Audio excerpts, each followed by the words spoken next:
గురుగారు, ఇక పెళ్లి ఒక తంతులు, చివరి ఘట్టం అప్పగింతలు. అసలు అప్పగింతలు అంటే ఏంటి? అదే విధంగా దాని యొక్క అంతరార్థం ఏంటి? ఈ అప్పగింతల యొక్క ప్రాసెస్ ఎలా ఉంటుంది? ఎలా చేయాలంటారు? ఇక్కడ నాన్న అప్పగింతలు అనేటువంటిది ఒక సంప్రదాయంగా మనకు వస్తున్నటువంటి ఒక విధానం. దీంట్లో ఇందాక మనం ఫస్ట్ చెప్పుకున్నాం నాన్న, అష్టవర్షేత్ భవేత్ కన్యాం. నా కూతుర్ని 8 సంవత్సరాల పాటు కాలు కింద పెట్టకుండా సున్నితంగా ప్రేమగా చూసుకున్నాను. నా కూతుర్ని నీ కూతురులాగా భావించి చూడు అని చెప్పి మొట్టమొదటిగా అబ్బాయి తల్లిదండ్రులకు అప్పచెప్తారు. ఇక్కడ ఇంకో కూతురు ఇంటికి వస్తుందన్న భావన వాళ్ళకు కలుగజేయాలి. అది ప్రధానమైనటువంటి అంశం. కోడలు కాదు, కూతురు. కూతురు. ఇది కూడా ఏంటి అంటే పాలు ఉంటాయి నాన్న. పాలు ఒక ప్లేట్లో పోసేసి అమ్మాయి చేతికి ఇట్లా అంటించి ఈ పాలని అక్కడ వాళ్ళకి ఇచ్చేస్తూ ఉంటారు. దీనివల్ల కలిగేటువంటి ఒక ఇదేంటి అంటే, పాలు అంటే చంద్రుడు నాన్న. పాలు అంటే చంద్రుడు. చంద్రుడు దేని కారకుడు? మనఃకారకుడు. అవునా? ఇక్కడ మానసికమైనటువంటి బంధాన్ని వీళ్ళకి ఏర్పరచడం అనే తంతే ఈ పాల ద్వారా అమ్మాయి పాలు అద్దిచ్చేసి అబ్బాయి తల్లిదండ్రులకి, అబ్బాయి ఆడపడుచుకి. దీంట్లో మీకు అప్పగింతలో చాలా విధానాలు ఉంటాయి. ఒక బొమ్మ ఆట ఆడిస్తూ ఉంటారు కొంతమంది. ఒక చీర పట్టుకొని ఆ చీరలో ఒక బొమ్మని దాంట్లో పెడతారు. దాంట్లో ఆడిస్తూ ఉంటారు. ఆడించినప్పుడు ఏం చేస్తారంటే, అందుకనే దీంట్లో మనం మామూలుగా వాడుకలో కూడా ఆడపడుచు అంటే అర్థమ్మ కూడా అని చెప్తూ ఉంటాం కదా. ఇక్కడ వీళ్ళ ప్రధాన పాత్ర చాలా ఉంటుంది వీళ్ళది కూడా. ఎలా అంటే, బొమ్మ ఆడిచ్చేటప్పుడు ఏం చేస్తారు అంటే, ఈ అమ్మాయి ఇదిగో ఈ పిల్లవాడిని నువ్వు ఎత్తుకొని చెప్పి భర్తకి ఇస్తుంది. నేను పొలానికి పోవాల్సిన పనులు నాకు చాలా ఉన్నాయి, నువ్వే చూసుకో అంటాడు. ఈ అమ్మాయి ఇంట్లో వంట చేయాలిగా. అప్పుడు ఎవరికి నెక్స్ట్ అధికారం ఉంటుందంటే ఇంట్లో ఉండే ఆడపడుచుకి. ఈ అమ్మాయి తీసుకెళ్ళి ఆడపడుచుకి అప్పచెబుతుంది. అమ్మా ఇదిగో నీ మేనలులో నీ మేనగోడలో నువ్వు జాగ్రత్తగా చూసుకో అంటే, ఇక్కడ కూడా ఏంటి, ఆ అమ్మాయితో ఈ అమ్మాయిని మమేకం చేయడం కదా, స్నేహబంధాన్ని పెంచడం కోసం కదా ఆడపడుచుని కదా. కాబట్టి ఇవి కూడా ఒక పరమార్థం. అంటే మానసికమైనటువంటి బంధాలని మానసికంగా పెంపొందించడం కోసం చేసేటువంటి ప్రక్రియ, ఒక మాట చెప్పాలంటే. అలాగే తల్లిదండ్రికి, ఆడపడుచుకి, ఆడపడుచు భర్త అతను కూడా ఒక సహోదరుడే.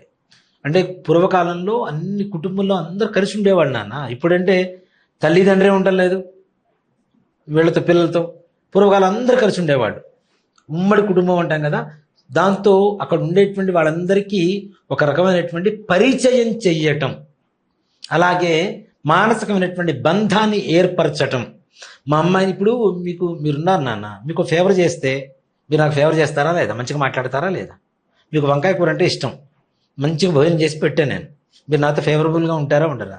అట్లాగే వాళ్ళకి వస్త్రాలు, ఈ రకంగా ఏదైనా వాళ్ళకి కావాల్సినటువంటి కట్నాలు, కానుకలు, లేదంటే బంగారం, ఇట్లాంటివన్నీ కూడా ఇంట్లో ఉండేటువంటి వాళ్ళందరికీ కూడాను మా అమ్మాయిని మంచిగా చూసుకోండి, అవి ఇస్తేనే చూసుకుంటారని కాదు, ఒక చిహ్నం అనమాట, చిన్న గుర్తు. ఒక బంగారం ఇచ్చారు నాన్న, మెళ్ళో వేసుకుంది, ఇది మా వదిన తెచ్చింది కదా, మా వదిన కరెక్ట్ చూసుకోవాల్సిన ధర్మం ఉంది, ఒక గుర్తు అయితే వస్తుందిగా.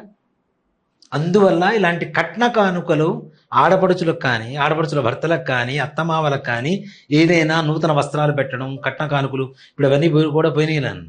అప్పగింతలంటే ఆ అత్తగారికి మామగారికి బట్టలు పెడుతున్నారు, వదిలేస్తున్నారు, అయిపోయింది. అమ్మాయిని తీసుకెళ్ళి చేతిలో చేస్తున్నారు. దీంట్లో కూడా ఒక విచిత్రమైన మాట చెప్తాను నాన్న. తెలుగులో సైలెంట్ వర్డ్స్ ఉంటాయి తెలుసా, సైలెంట్ లెటర్స్ ఉంటాయి కొన్ని. ఇంగ్లీష్లో ఎస్, ఆర్ ఇట్లాంటివి సైలెంట్ లెటర్స్ ఉంటాయి కదా కొన్ని పదాల్లో. దీంట్లో అప్పగింతల్లో కూడా ఒక సైలెంట్ వర్డ్, ఒక లెటర్ ఉంటుంది. మా అమ్మాయి జాగ్రత్త. తో అనేది మాత్రం సైలెంట్గా ఉంటుంది అనమాట, మా అమ్మాయితో జాగ్రత్త అని. సో కాబట్టి అంటే నేనేదో తమాషాగా చెబుతున్నాను. ఇక్కడ ఇలాంటివి అప్పగింతలు చేయడం ద్వారా వీళ్ళందరి కుటుంబ సభ్యులకి స్వతంత్రంగా ఈ అమ్మాయి వాళ్ళతో మాట్లాడటానికి కావలసినటువంటి స్నేహ భావాన్ని కలుగజేయడం కోసం చేసేటువంటి ప్రక్రియ. అంతేకాని మాకు బాధ్యత అయిపోయింది, నీకు పాలతో అద్దిచ్చేసాం, నీ బాధ్యత మాకేం పని లేదు, నీకేం పుట్టింటి వాళ్ళతో సంబంధం లేదు, ఈ మాట చాలా చాలా తప్పు. కావాలంటే నా అక్క చెల్లెలను అడగండి, మా అక్క చెల్లెలు చెప్తారు నా గురించి. ఒక్కటే మాట చెప్తా, పెళ్ళైపోయిన తర్వాత కూడా ఆడపిల్ల అత్తగారింటికి వెళ్ళినా అమ్మాయి పెట్టుకున్నటువంటి బొట్టు దగ్గర నుంచి, పెట్టుకున్నటువంటి పూల దగ్గర నుంచి, కట్టుకున్నటువంటి వస్త్రాల దగ్గర నుంచి, ధరించేటువంటి ఆభరణాల దగ్గర నుంచి ప్రతి ఒక్కటి పుట్టింటి వారే ఇవ్వాలి. ఇది గుర్తు పెట్టుకోండి. ఆడపిల్లకి పుట్టింటి వారికి ఎట్లాంటి బంధం ఉంటుంది నాన్న? అవునా? ప్రతిదానికి ఆడపడుచు ఉండాలని లింకి పెట్టారా లేదా? ఆడపడుచు లేకుండా మనకి జ్యోతులు ఇది పట్టుకోకుండా, మంగళహారతి పట్టుకోకుండా ఏదైనా పని పూర్తి చేసుకుంటామా? ఆడపడుచుకు ఒకవేళ కుదరని పరిస్థితి ఏదైనా ఉంటే ఆమె కన్వీనియంట్గా ఉండేటువంటి ముహూర్తాలు పెట్టుకున్నటువంటి వాళ్ళు చాలా మంది ఉంటారు. అయ్యే నాకు చెల్లెలు రాదు, నాకు కూతురు రాదు, వాళ్ళు రాకపోతే నేను ఎట్లా చేసుకుంటాను? అంత పవిత్రమైనటువంటి స్థానం వాళ్ళకుంది ఆడపిల్లలకి ఇంట్లో. అలాంటిది ఆడపిల్లలు ఒక ఇంటికి, ఏదైనా ఇంటికి వెళ్లకుండా 12 ఏళ్ళు ఉన్నారనుకోండి, పుట్టింటికి వెళ్లకుండా, వాళ్ళకి వీళ్ళకి బంధం తెగిపోతుంది. పుష్కరకాలం అంటాం కదా.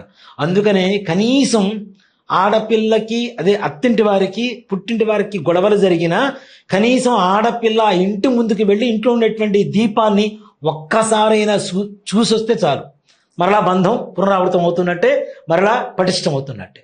అందుకని 12 సంవత్సరాలకు ఒక్కసారైనా సరే ఆడపిల్లని పిలవాలి. మరి ఎందుకు వడిబియ్యం పోస్తున్నారు నాన్న? పుట్టింటి వాళ్ళు మేము ఉన్నాం, ఏ కష్టం వచ్చినా మేము ఉన్నాం నీకు తోడు అని చెప్పడం కోసమే కదా వడిబియ్యం పోసేది. అవునా? ఇలాంటి ప్రతి ఒక్క విషయంలో కూడాను ఆడపిల్లకి అన్నదమ్ములు తోడు ఉంటే వాడి ఐశ్వర్యం, అన్నదమ్ముల ఐశ్వర్యం ఆడపిల్లకి ఇచ్చిన దానికంటే 100 రెట్లు వీడు అనుభవిస్తాడు సుఖ సంతోషాన్ని. ఆడపిల్లకి మంచిగా చూడండి, ఆడపడుచుని వదినలు కావచ్చు, అలాగే అన్నదమ్ములు కావచ్చు, ఎవరైనా సరే మీ ఇంటి ఆడపడుచుని ఎంత సంతోషంగా మీ ఇంట్లోంచి పంపిస్తున్నారో, ఎంత సుఖంగా. ఎన్నిసార్లు వచ్చినా నా పుట్టింటికి వెళ్ళేటప్పుడు కళ్ళలో నీళ్లు పెట్టుకొని వెళ్తుంది ఆడపిల్ల. అవునా? మరి ఎంత ప్రేమ ఉంటే వెళ్ళాలని తెలుసు, వెళ్ళక తప్పదని తెలుసు. పెళ్ళయి 20 సంవత్సరాల తర్వాత కూడా ఒకే ఊర్లో ఉన్నా సరే పుట్టింటికి వచ్చి 4 రోజులు ఉండి ఇక్కడ అమ్మ చేసిన వంట తిని మరలా అత్తగారింటికి వెళ్ళేటప్పుడు మరలా తప్పనిసరి కళ్ళలో నీళ్లు వస్తాయి వీళ్ళకి. ఎంత ప్రేమ ఉంటుంది. అలాంటి నీ ఇంటి ఆడపడుచుని ఎప్పుడైతే బాధ పెడతావో నీకు ఎన్ని అష్టైశ్వర్యాలున్నా భోగభాగ్యాలున్నా ఏమీ లేనట్టే లెక్క. ఇంటి ఆడపడుచు ఆనందంగా ఉండాలి. అప్పగింతలతో అన్నీ అయిపోవు, అప్పగింతలతోనే అసలైన బాధ్యత మొదలవుతుందని మాత్రం గుర్తుపెట్టుకోవాలి.